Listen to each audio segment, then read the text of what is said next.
అనేది పాయింట్ ఇక్కడ. ఇప్పుడు ఇట్లా మన ఒక ప్రజాప్రతినిధులు మాట్లాడి వాళ్ళను బేరీజ్ చేసుకొని మాట్లాడడం అనేది కరెక్ట్ కాదు. ఈ పవన్ కళ్యాణ్ కావచ్చు, ఏ నాయకుడైనా కావచ్చు. ఇప్పుడు తెలంగాణ ఎట్లా వచ్చింది అనేది మనకు తెలుసు. తెలంగాణ రావడంలో మనం అప్పుడు ఎక్కడ ఉన్నాం, ఇప్పుడు ఎక్కడ ఉన్నామో మనందరికీ తెలుసు. అటువంటి పరిస్థితుల్లో వారు కూడా ఈ దిష్టి ఇవి అని మాట్లాడడం అనేది కొంచెం ఇక్కడ ఉన్న అది ఒక సెంటిమెంట్తో కూడుకున్నదే కదా. మొదటి నుంచి మనం ఎన్నడూ ప్రజలని ఏం అనలేదు, అక్కడ వాళ్ళు కూడా మనల్ని ఏం అనలేదు. ఈ రాజకీయ నాయకులు రాజకీయాలలో మనం అనుకుంది తెలంగాణ మూవ్మెంట్ టైంలో కానీ గతంలో ఆంధ్రప్రదేశ్ సమైక్య ఆంధ్రప్రదేశ్ లో కానీ అన్న వర్డింగ్ ఏంటంటే కోనసీమ చాలా పచ్చగా ఉంటుంది, మన తెలంగాణ కూడా అలా కావాలి, అందుకోసమే ఉద్యమం అనే రకంగా మనం చాలా సార్లు మాట్లాడాం తప్పితే అదే కదా అదే కానీ కోనసీమను ఎన్నడూ దూషించలేదే.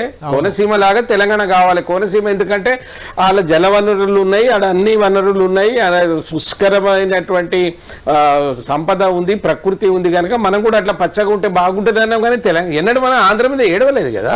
ఎందుకు ఏడిచినాం? ఆంధ్ర అట్లా ఉంటే మా గతి ఏంది, మాకు నీళ్లు లేవు, చుక్క నీళ్లు లేవు, మా మళ్ళు బాడతలేవు, మా దుర్గతి ఏంది, మా రైతులు చనిపోతున్నారు, మమ్మల్ని కూడా చేయండి, లేకుంటే మా రాష్ట్రం మాకు ఇవనే కోరినాం. మనం ఎవరిని నిందించాలి, కానీ మన దిష్టి దాకడం అనేది అటువంటి పదాలు వాడకపోతేనే మంచిది. కాంగ్రెస్ పార్టీ కాదు సార్, దాన్ని కాంగ్రెస్ పార్టీ లేదు సార్. ఇప్పుడు కాంగ్రెస్ పార్టీ దాన్ని ఓ ముళ్ళగట్టి నెత్తి మీద ఎత్తుకొని ఆయన సినిమాలు నడవనీయం, ఆయన అది చేయనీయం. మరి అది ఆ ఒక్క మాట ఏ సందర్భంగా వచ్చిందో దాన్ని ఆలోచించి మీరు ఒకసారి మాట్లాడాలి. కానీ నువ్వు అక్కడ సభలో ఉన్న వాళ్ళను కుక్కల నుంచి పోలిస్తే అది కాదంటే ఎట్లా?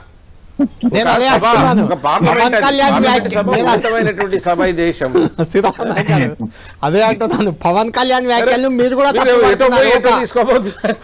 ఒక ఎన్డీఏలో ఉన్న భాగస్వామ్య పక్షమైనా తప్పు పడుతున్నారు, కానీ దయాకర్ గారు మాత్రం ఒప్పుకోవట్లేదు. మళ్ళీ మీరు లేదు సార్, నేను వ్యక్తిగతంగా మళ్ళీ చెప్తున్నా, మా బీజేపీ నాయకులు మాట్లాడినా, పవన్ కళ్యాణ్ మాట్లాడినా, ఏ నాయకులు మాట్లాడినా ఈ రెండు రాష్ట్రాల్లో ఉన్నటువంటి పరిస్థితి మీకు తెలుసు, మాకు తెలుసు.